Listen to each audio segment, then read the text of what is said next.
Kami berterima kasih kepadamu Tuhan, karena kembali Engkau mengundang kami datang ke dalam hadirat-Mu. Kembali kami dapat kesempatan untuk menyembah, memuji, memuliakan Engkau. Bersatu dengan tubuh dan darah-Mu, tinggal dalam pengurapan-Mu. Satu hal yang kami percaya di akhir zaman ini, hanya orang-orang yang melekat sama Tuhan yang akan melihat hari-hari baik dalam hidupnya. Hanya orang-orang yang mengandalkan Tuhan yang tidak akan pernah dipermalukan. Hanya orang-orang yang percaya, yang ada minyak dan ada anggur, tidak akan pernah dirusakkan. Terima kasih atas pemakaian-Mu, atas tim pujian penyembahan setiap para pengereja di tempat ini. Pakai juga hamba-Mu untuk boleh menjadi saluran berkat. Lidah bibir perkataannya diurapi dari surga. Setiap kata kalimat yang keluar, nama Yesus saja yang dipermuliakan. Taruh perkataan-Mu dalam perkataanku. Taruh isi hati-Mu dalam hatiku, agar siapapun mereka yang mendengar, baik di Gading Nias, baik dimanapun mereka berada, mereka pasti diberkati. Segala yang jahat kami cabut, kami patahkan kuasanya. Tidak berkuasa di tengah-tengah kami.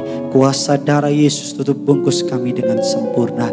Allah Roh Kudus, Engkau disambut di tengah-tengah kami. Berbicaralah atas setiap kami. Di dalam nama Bapa, Putra dan Roh Kudus. Di dalam nama Tuhan Yesus. Setiap kita sidang jemaat Allah yang siap diberkati firman Tuhan. Gereja Tiberias Indonesia. Sama-sama dengan bangga kita katakan amin. Amin. Kita berikan tepuk tangan yang luar biasa bagi Tuhan kita. Silakan duduk kembali saudara.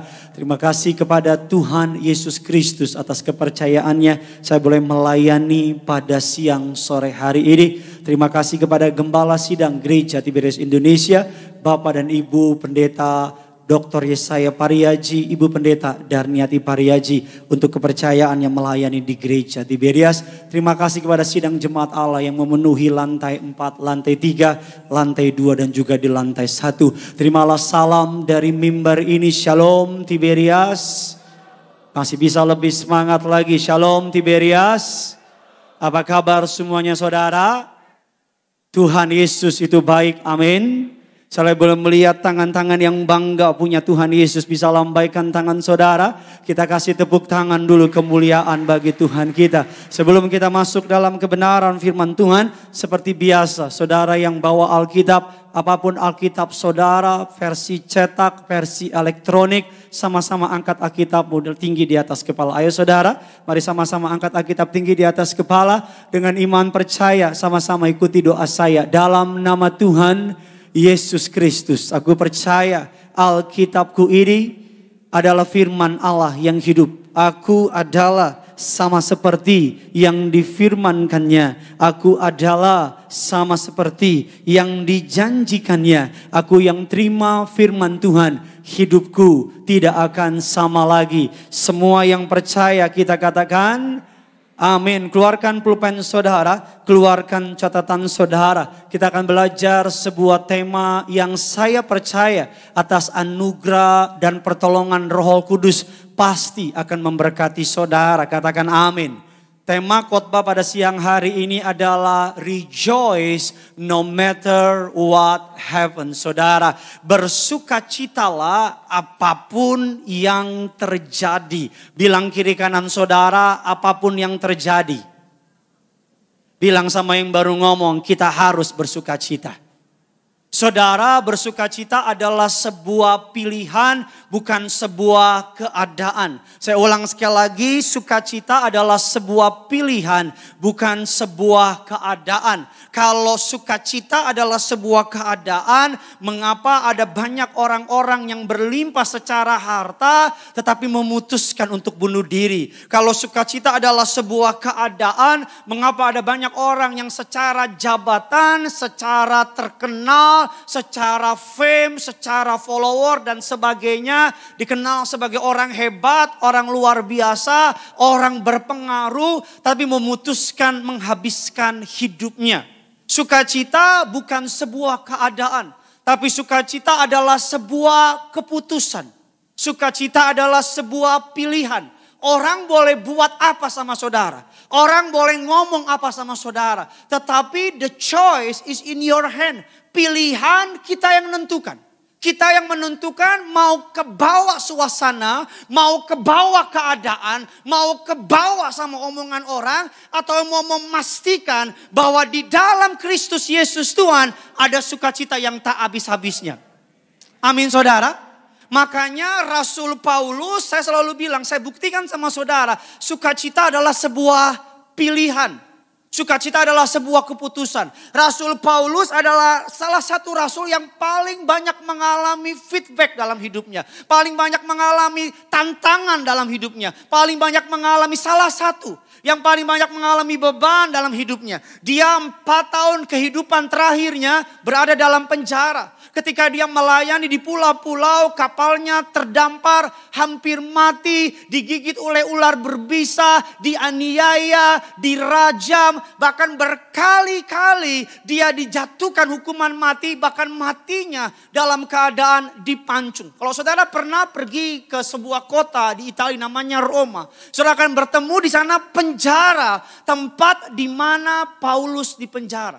Dan saudara perlu tahu, tempat Paulus di penjara bukan penjara seperti zaman sekarang. Tempat Paulus di penjara adalah tempat di mana Paulus nggak bisa berdiri. Dia harus begini. Kenapa begini? Karena itu penjara hukuman untuk orang-orang yang sangat amat sangat ditakuti oleh kekaisaran. Begini, airnya isinya air. Dan dia diborgol. Borgol yang tangan diikatkan kepada dia. Satu lagi diikatkan kepada Praetorian Guard. Siapa Praetorian Guard? The most elite squad. Pasukan elitnya kekaisaran Roma. Karena kekaisaran Nero sangat membenci kekristenan pada masa itu. Tetapi di tengah-tengah keadaan yang begitu buruk, Paulus memutuskan untuk tetap bersukacita. Muncullah dalam sebuah ayat dalam kitab Filipi. Bersukacitalah senantiasa. Sekali lagi kukatakan, bersukacitalah.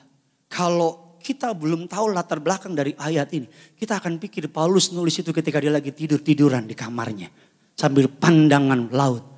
Tapi dalam keadaan di penjara, dalam keadaan disiksa, dalam menantikan hukuman pancung dari Kaisar Nero, dia menulis, bersukacitalah senantiasa. Sekali lagi kukatakan, bersukacitalah. Walaupun pakai masker, tengok kiri kanan saudara, kasih senyum yang terbaik. Gak apa-apa, matamu begini aja. Bilang kiri kanan saudara, sukacita harus tetap bos. Ayo pendeta yang suruh, 1, 2, 3. Sukacita harus tetap bos. Amin. Kita akan belajar 4 prinsip. Bagaimana tetap bersukacita no matter what happen. Apapun yang terjadi, 4 prinsip. Bagaimana kita tetap bersukacita. Gereja Tiberias, saudara siap diberkati? Coba yang siap diberkati bisa lambaikan tangannya. Kita kasih tepuk tangan kemuliaan bagi Tuhan kita di atas kepalamu. Sama-sama bilang sama saya siap diberkati. Yang pertama, prinsip pertama, bagaimana kita dapat tetap bersukacita. Poin yang pertama, remember, God can bring good out of anything. Tuhan mampu mendatangkan kebaikan di dalam kondisi apapun. Sama-sama bilang sama saya, Tuhan saya sangat mampu untuk mendatangkan kebaikan di dalam semua keadaan. Roma 8 ayat yang ke-28 mengatakan demikian. Kita tahu sekarang, bukan nanti, bukan besok, bukan tahun depan, tapi sekarang. Bagaimana bisa tahu sekarang? Dengan faith, dengan iman. Bahwa Allah turut bekerja dalam segala sesuatu, dalam pemecatanmu, dalam kabar buruk yang kau dengar, dalam keadaan buruk yang kau alami, dalam tantangan yang sedang kau hadapi, dalam penyakit yang sedang kau derita, dalam vonis dokter yang sedang kau alami, dalam air mata yang menetes di pipimu, dalam kekurangan, dalam sakit penyakit, Allah turut untuk mendatangkan bagi semua yang mengasihi dia. Sama-sama bilang sama saya, Allahku sedang bekerja. Sama-sama bilang sama saya, di belakang layar, Tuhanku sedang bekerja. Amin. Pemahaman ini, pengertian ini, iman ini akan memampukan saudara untuk tetap menaruh senyuman sekalipun engkau sedang kecewa. Akan memampukan engkau untuk tetap berangkat ke gereja sekalipun engkau nggak tahu apa yang Tuhan sedang perbuat dalam hidupmu. Pemahaman ini akan memampukan engkau untuk tetap memuji Tuhan sekalipun nggak punya alasan untuk memuji Tuhan. Raja Daud mengatakan demikian dalam sebuah firman yang luar biasa. Raja Daud mengatakan dalam sebuah firman dalam Mazmur 34 ayatnya yang kedua. Dikatakan demikian, aku hendak memuji Tuhan pada segala waktu. Puji-pujian kepadanya tetap di dalam mulutku. Terjemahan Inggrisnya lebih bold lagi, lebih frontal lagi. I will praise the Lord no matter what happen. I will praise the Lord. Aku akan memuji Tuhan apapun yang terjadi. Ini harus menjadi pegangan orang percaya. Awal bulan, tengah bulan, akhir bulan, gak ada masalah. Aku akan tetap memuji Tuhan. Banyak orang menaruh sukacitanya karena mobil baru. Banyak orang menaruh sukacitanya karena mobil baru, jabatan baru, pekerjaan baru. Tapi tidak dengan engkau dan aku orang-orang percaya di dalam Kristus Yesus Tuhan. I will praise the Lord no matter what happens. Aku akan tetap memuji Tuhan apapun yang terjadi. Apapun yang terjadi, pujian dari mulutku tidak akan pernah berhenti untuk mengagungkan Dia. Amin saudara. Percaya bahwa Tuhan dapat mengeluarkan yang baik di tengah keadaan yang buruk. Sama-sama taruh tangan kirimu di dada. Angkat tangan kananmu. Sama-sama bilang sama saya, di dalam Yesus, aku percaya Yesusku dapat melakukan yang baik di tengah keadaanku yang sedang buruk. Yang percaya katakan amin. Saya mau tanya, kasih kemuliaan tepuk tangan buat Tuhan kita. Masalah yang saudara hadapi sudah lewat apa belum? Yang dulu-dulu udah lewat kan? Setiap masalah ada expire date-nya kan? Masalah yang dulu-dulu sudah lewat belum? Sudah lewat, justru sedang datang yang baru kan? Semuanya pasti lewat. Ujung-ujungnya pasti berlalu. Mama saya bilang sama saya, Bontot, dulu zaman mama masih kecil, dari papa cerita, zamannya Bung Karno ada masa sukar. Ada yang namanya masa krismon, krisis moneter. Ada yang namanya kristal, krisis total. Lewat juga, bahkan ada namanya Krisdayanti. Krisis daya sampai mati. Lewat, mama saya bilang dulu ada zaman uang dipotong, redenominasi. Uang dari 20.000 dipotong jadi 20 perak. Hidup juga, lewat juga, jalan juga. Mama saya besarin kami berenam, mama saya cuma seorang sendiri, janda, 6 orang anak. 6-6-nya jadi sarjana juga. Lewat, walaupun saya lulus S1 saya saudara, berkat sebuah perusahaan ternama di Indonesia. Apa nama perusahaannya? Pegadaian. Jangan ketawa-ketawa lah, samanya kita. Pegadaian, tiap kali mau bayar kuliah, cincin, anting, kalung, kadang-kadang aja sampai ulos disekolahin. Nggak bisa deh, tolonglah.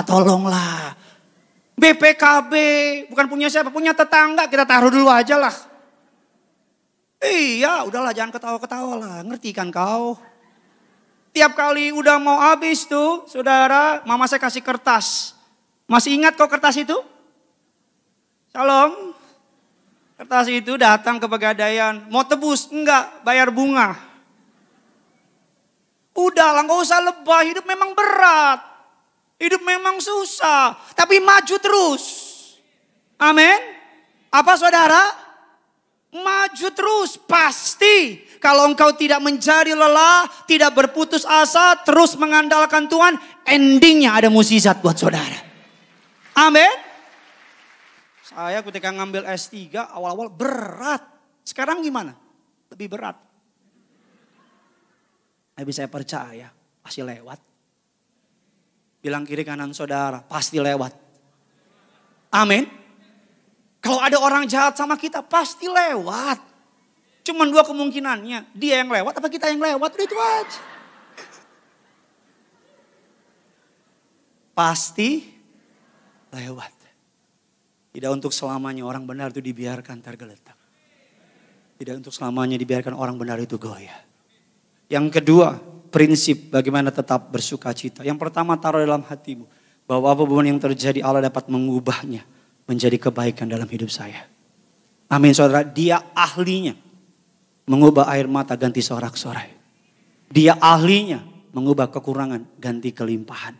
Yang kedua, bagaimana tetap bersuka cita no matter what happen. Apapun yang terjadi. Yang kedua, dikatakan Alkitab katakan never let others control my attitude. Jangan pernah, poin yang kedua, bagaimana kita tetap bersuka cita no matter what happen. Apapun yang terjadi. Yang kedua, jangan pernah membiarkan sikap kita atau attitude kita atau hidup kita dikendalikan oleh orang lain. Kita tidak hidup untuk orang lain, kita hidup untuk Tuhan. Kita tidak hidup dari pendapat orang lain, kita hidup dari apa kata firman. Kita tidak hidup dari apa kata orang pintar, kita hidup dari iman kepada Kristus. Amin saudara, jangan menaruh pengharapanmu dari kata orang. Jangan orang bilang gak bisa langsung kau imani kayak firman. Jangan ketika bilang kau gagal langsung kau percaya kayak ada kuasa. Jangan langsung mengimani perkataan orang yang mau bilang kau gak mungkin bisa, gak mungkin maju, gak mungkin berhasil. Apa-apanya aja gak berhasil, dia juga gak berhasil. Udah pasti gagalnya dia itu, udah pasti hancurnya dia itu. Jangan percaya. Tuhanmu hidup. Kita lihat firman Tuhan. Mantap Pak, masuk surga. Tumben nih, gak ada yang niat dikit-dikit tepuk tangan nih. Mantap, gue demen yang begini-gini nih. Kita lihat Filipi 1 ayat yang ke-15. Saya akan buktikan sama saudara apa yang dimaksud jangan membiarkan pendapat orang atau orang lain membiarkan kita jatuh. Filipi 1 ayat yang ke-15. Kita akan belajar, kalau saudara sedang mengalami susah, gak bisa bersuka cita dan sebagainya. Kita Filipi kuncinya. Kitab Filipi dicatat oleh para sejarah, oleh para scholarship, oleh para teolog. Kitab yang paling banyak membahas mengenai sukacita. Jadi kalau engkau lagi bete, butuh tati tayang. Oke, kalau engkau lagi broken heart, lagi sedih, diputusin pacar. Daripada engkau lari ke narkoba, daripada engkau lari ke cap anggur orang tua. Yang ketawa bertobat ngana. Kita Filipi 1 ayatnya yang ke-15. 3, 2, 1, ya.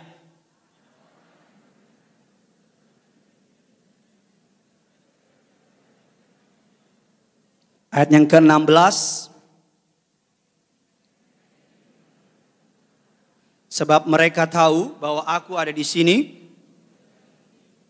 Ayat berikutnya, ayatnya yang ke-17.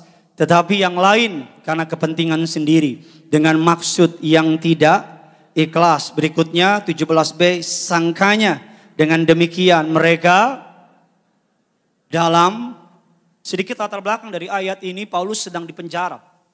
Dalam penjara dia mendengar ada banyak orang memberitakan Injil. Yang pertama dengan maksud yang baik. Yang kedua dengan maksud iri atau dengki. Yang ketiga dengan perselisihan.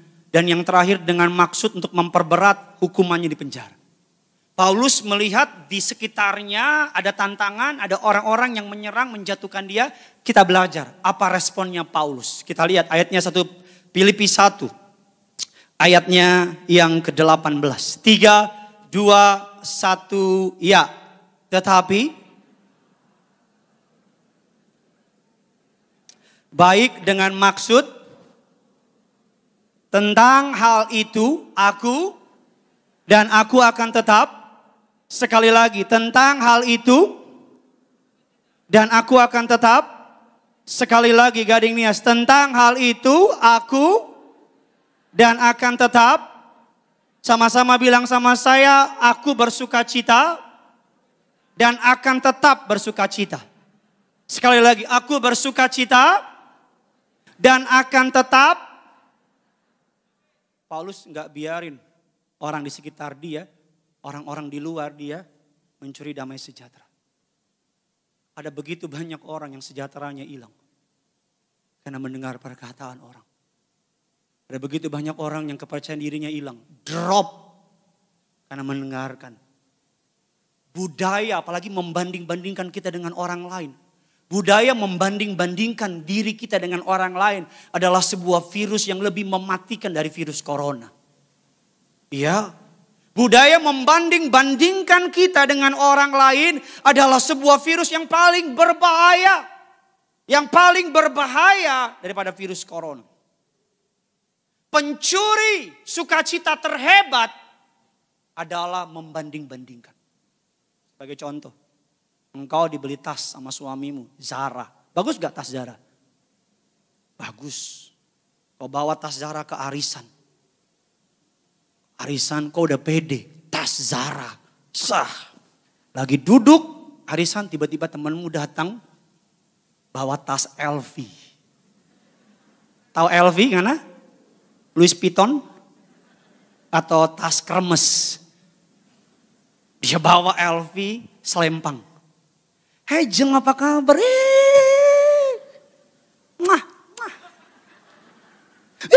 LV terbaru, Bo. Zaramu yang tadinya cukup bagimu, yang tadinya nggak ada masalah, yang tadinya fine, langsung kau umpetin di belakang. Ngana pakai tas apa? Oh, kita nggak bawa tas. Mobil Avanza bagus gak? Jangan sombong lah. Bagus. Kau pergi ke acara keluarga, naik Avanza, saat kau ngucap syukur, makasih Avanza. Makasih Tuhan Yesus, aku punya Avanza. Baru mau turun, sepupumu datang pakai mobil Mercy 2 pintu. Sah. Yang pintunya bukan ke sini tapi ke atas. Kau lihat Avanzamu tadinya bagus. Gak ada masalah sama Avanzamu. Tiba-tiba kau udah mulai bilang, udah mulai ngadat nih remnya nih. Ini gasnya udah mulai gak enak, otak lu perlu digas. Besok lagi sepupumu datang pakai mobil Mercy, gak ada pintu. Keluar dari bawah. Rumahmu walaupun kecil, tapi engkau cukup. Engkau gak ada masalah. Ya tiba-tiba kau main ke rumah temanmu. Tadinya rumahmu kau senang, kamarmu kau suka, engkau suka sama rumahmu. Pokoknya everything's good with your house, with your home. Ketika kau main ke rumah temanmu, pintunya wow. Kamar mandinya lebih gede kamar mandinya daripada seluruh rumahmu.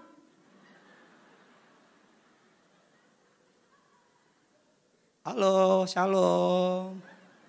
Shalom. Kau masuk ke rumahnya, ada eskalator. Ceng.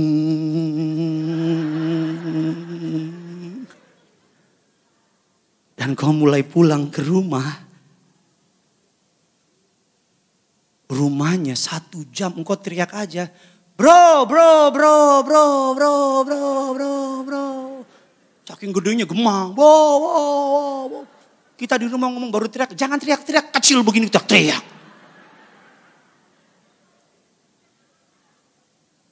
Tadinya pekerjaanmu baik-baik aja. Tapi ketika lihat pekerjaan orang lain. Kamu mulai gak ngucap syukur. Tadinya istrimu baik-baik aja. Rumah tanggamu baik-baik aja. Tapi ketika kau melihat rumah tangga orang lain. Pernahkah engkau? Lagi ngantuk tengah malam mau tidur. Terus kau iseng sebelum tidur buka Facebook. Buka Instagram. Dan kau lihat story temanmu. Yang lagi liburan. Di Pulau Mars. Tadinya engkau sama suami gak berantem. Gak ribut. Tadinya lagi, oh papa, oh mama. Mama. Terus karena engkau malam-malam sebelum tidur. Kau lihat Instagram. Kau lihat story temanmu. Lagi belanja sama suaminya. Atau gini aja deh. Pernah nggak engkau tadinya baik-baik aja. Tapi ketika habis lihat Instagram, lihat Facebook, lihat YouTube, jadi nggak baik-baik aja. Kalau nggak pernah badus tangannya semua. Pernah kan? Karena kita banding-bandingin. Jangan pernah bandingkan berkatmu dengan berkat orang. Jangan pernah hitung berkat orang lain. Kita tuh jago banget hitung berkat orang lain. Tetangga kita baru beli barang baru dari setirai kita. Pak, sini. Mobil baru. Lu jangan ketawa, lu mikir. Pakai otakmu baik-baik. Jangan pernah bandingkan hidupmu dengan orang lain. Tahu kapan berkata cukup. Tahu kapan berkata mengucap syukur. Makanya jangan terlalu sering nengok ke atas. Kenapa? Pegel. Sekali-sekali nengok ke bawah. Saya awal jadi pendeta, saya lihatin teman-teman pendeta yang lain. Saya lihat pendeta Jeffrey, pendeta Marcel, pendeta Cio, pendeta Alex. Saya lihatin, Jeffrey bagus loh. Kalau nyanyi merdunya minta ampun. Saya lihat pendeta Alex, saya lihat nih. Ada bagusnya loh. Enggak bercanda. Saya lihat Alex kalau khotbah loh. Lucunya minta ampun loh. Tapi jangan sampai terjebak pengen jadi kayak mereka. Yang bisa jadi Jeffrey Adolfwane cuman Jeffrey. Yang bisa jadi Alex Simanjuntak banyak. Enggak. Cuman Alex. Yang bisa jadi Gideon Simanjuntak cuman Gideon Simanjuntak. Peluk kekuranganmu. Peluk semua lukamu. Perempuan Samaria ketika ketemu dengan Yesus. Alkitab katakan Yesus sedang haus. Tahu kisah itu? Dalam sebuah perikop air hidup. Yesus sedang haus. Perempuan Samaria ambil air jam 12 siang.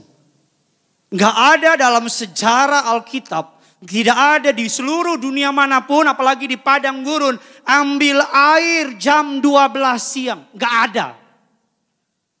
Betul. Panas. Tapi kenapa perempuan itu ambil air jam 12 siang? Karena kalau pagi ketemu sama ibu-ibu yang lain. Karena perempuan ini Alkitab mencatat suaminya berapa? 5. Jadi dia ambil air siang. Karena kalau ambil air pagi ketemu dengan ibu-ibu penggosip. Rasanya ibu-ibu zaman Yesus sama ibu-ibu zaman sekarang belum banyak perubahan. Dia ambil air jam 12 siang. Yesus bilang sama dia. Cari apa sih kata Yesus. Kenapa suaminya 5? Karena selalu gak pernah puas.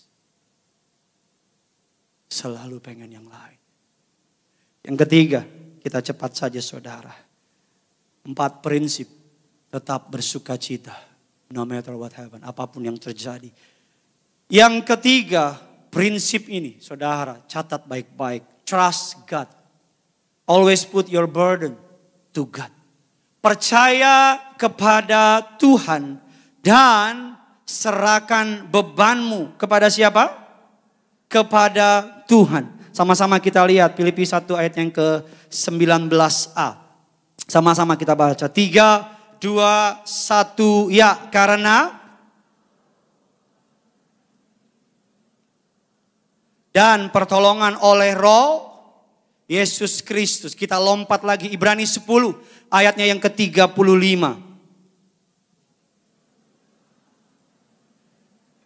Karena besar upah yang, terjemahan Inggrisnya mantap banget. Mengatakan demikian, terjemahan Inggris mengatakan demikian. Do not let your happy trust in the Lord die away. No matter what happens, remember your reward.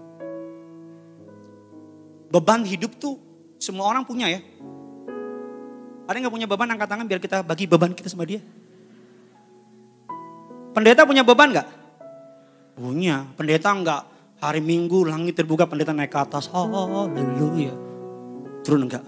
Semua punya. Aqua ini ringan apa berat? Kurang keras. Ringan apa berat? Ringan ya. Dipegang semenit gampang gak? Gampang. Sejam? Bisa tapi sulit. Sehari? Minta ampun. Setahun? Mungkin saudara bilang, orang gila kali pegang aqua gini setahun. Bodoh banget sih. Tapi banyak orang percaya. Ngaku ikut Yesus. Dia pikul sendiri bebannya. Dia pikul sendiri. Yesus bilang, kemarilah kepadaku engkau yang letih lesu berbeban berat. Tapi kita pikul sendiri. Yang perlu dibantu kita apa Tuhan? Yang perlu ditolong kita apa Tuhan? Jangan sok kuat sama Tuhan. Saya nonton sebuah cerita lucu-lucuan tapi ada kebenaran ilahi di situ. Ada seorang kakek-kakek bawa beban turun ke sebuah jalan. Dia tertati-tati karena bebannya berat. Mobil pick up lewat. Supirnya bilang, "Kek, naik ke belakang." Saya antar sampai depan. Udah sampai, udah naik ke atas, kakek-kakeknya. Udah sampai di depan, supirnya bilang, "Enak kan kek? Lebih cepat, terus gak capek. Bebannya enak, karena kakek bisa beristirahat." Ketika nengok ke belakang, supirnya kaget. Kenapa? Karena si kakek walaupun naik, tapi bebannya gak dilepas. Ih, kok terang banget, udah kayak Yesus saya.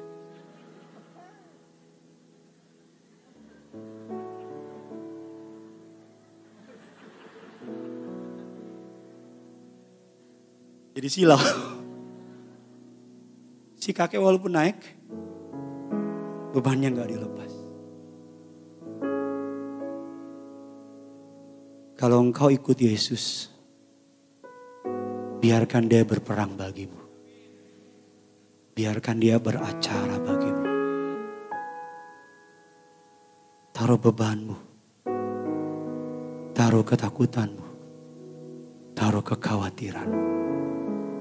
Firman Allah mengatakan dalam Mazmur 55. Tolong tampilkan ayatnya. Serahkanlah khawatirmu kepada Tuhan. Maka ia akan memelihara engkau. Tidak untuk selama-lamanya. Dibiarkannya orang benar itu goyah. Colek kiri kanan bilang, gak usah sok kuat ngana bilang. Jangan sok kuat. 4 poin yang terakhir. 4 prinsip. Bagaimana tetap bersukacita. Rejoice. No matter what happened. Yang pertama mengetahui bahwa Tuhan dapat mengubah keadaan. Di tengah-tengah keadaan buruk. Jangan pernah membiarkan orang lain menentukan sukacita saudara. Keadaan dan orang lain. Trust your God. Put your burden on Him. Yang keempat, ini kesukaan saya. Stay focus on the eternity. Tetap fokus kepada kekekalan. 2 Korintus 4 ayatnya yang ke-16 dan 18. Sama-sama kita baca. Sebab itu kami tidak tawar hati. Tetapi meskipun manusia lahiriah kami semakin merosot. Namun manusia batinia kami diperbarui dari sehari ke sehari. 17 saudara. Sebab penderitaan ringan yang sekarang ini mengerjakan bagi kami kemuliaan kekal yang melebihi segala-galanya. Ayat yang ke-18 sama-sama kita baca. Gading Nias 3, 2, 1, ya.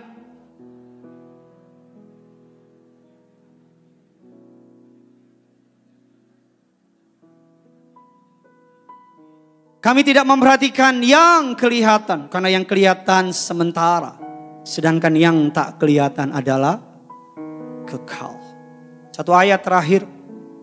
Yohanes 6 ayatnya yang ke-26, 27. Sama-sama kita baca Gading Nias. 3, 2, 1, ya.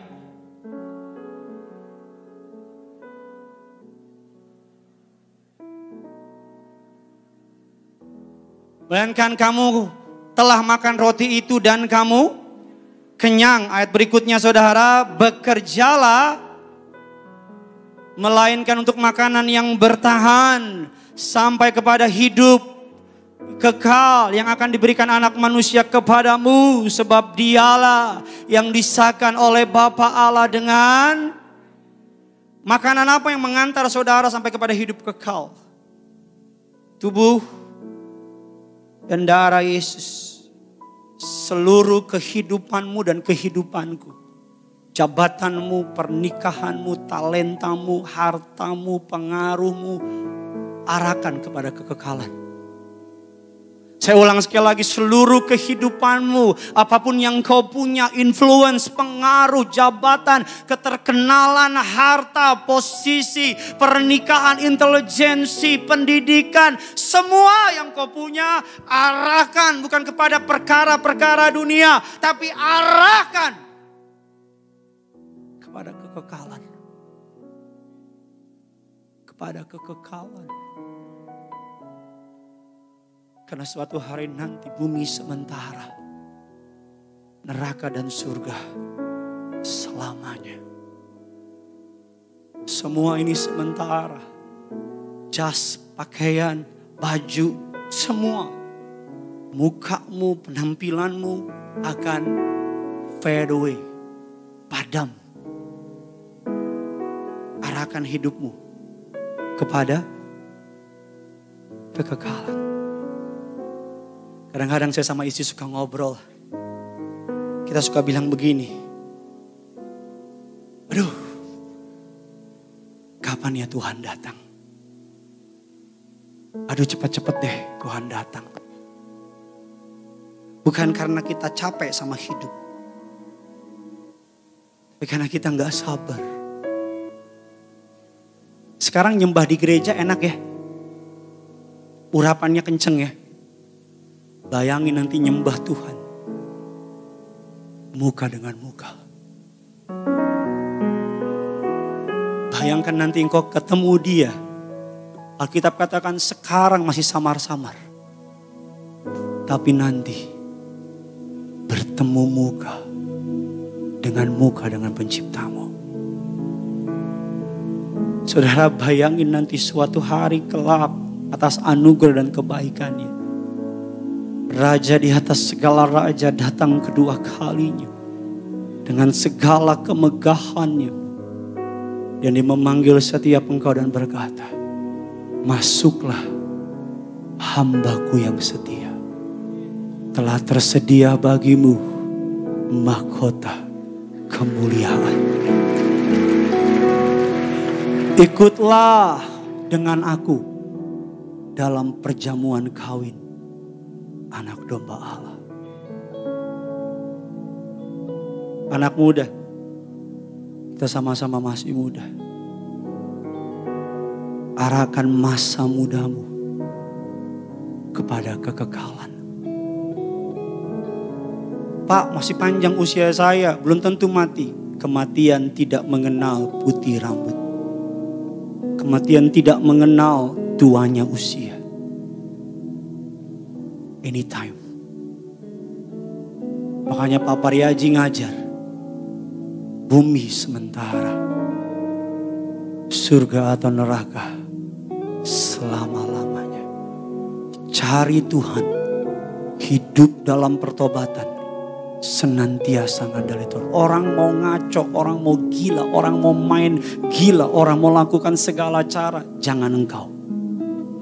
Biar mereka, tapi jangan engkau. Orang mau buat apa, dunia mau makin gila, jangan engkau. Orang mau makin gak tahu diri, jangan engkau. Orang boleh makin gak tahu berterima kasih, jangan engkau. Orang boleh lupa sama Tuhan, jangan engkau. Engkau anak Tuhan, engkau anak raja. Bersikaplah seperti anak raja. Saya berdoa sesuai penglihatan Gembala Sidang Pendeta Pari Haji ketika berjumpa dengan Tuhan. Saudara dan saya, keluargamu dan keluargaku, bukan hanya berkumpul di Gading Nias, suatu hari kelak bersama-sama berkumpul di kerajaan surga. Tepuk tangan di atas kepalamu, bersama-sama menikmati anugerah Tuhan, seperjamuan di kerajaan surga. Tutup Alkitab saudara, kita sama-sama bangkit berdiri, kita datang sama Tuhan.